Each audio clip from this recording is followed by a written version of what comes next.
এই যে গ্রেট করা সবজিটা দেখতে পাচ্ছেন, এটা হলো পেঁপে। আর আপনারা এক্ষুনি রেসিপি চাইবেন, কিন্তু রেসিপি না দিলেও আমি মুখে বলে দিলে আপনারা বুঝে যাবেন, নিশ্চয়ই বুঝে যাবেন। আজকের থালাতে কী কী ছিল বলে দেবো। সকালবেলা রান্না করেছিলাম ডাল, আলু ভাজা আর চিংড়ি ভাজা, এই দিয়ে খাওয়া হয়েছিল। তারপরে আবার দুপুরে রান্না হয়েছে। সব মিলিয়ে মিশে থালাটা সাজিয়েছি। দুপুরের থালাটা দেখতে থাকুন। ডালটা তো শেষ হয়ে গিয়েছে। তারপরে এখানে চিংড়ি ভাজা, আলু ভাজা রয়ে গিয়েছে, সেটা নিয়ে নিলাম। আর পেঁপে ঘন্ট করেছিলাম, যেটা বললাম গ্রেট করা ছিল। এটা মাছের মাথা ভেজে রেখে দিতে হবে।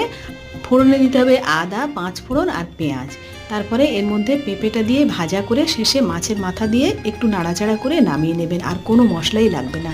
আর পাকা টমেটো দিয়ে মৌরলা মাছের টক করেছিলাম। আর তারপরে নিয়ে নিলাম মাছের ঝোল, যেটা বড়ি, আলু আর বেগুন দিয়ে করেছিলাম। আর ফোড়নে দিয়েছিলাম কালো জিরে, কাঁচা লঙ্কা। আর তারপরে শেষের দিকে একটু সর্ষে বাটা দিয়েছি। কেমন লেগেছে আজকের থালাটা? ভালো লাগলে সাবস্ক্রাইব আর লাইক করতে ভুলবেন না।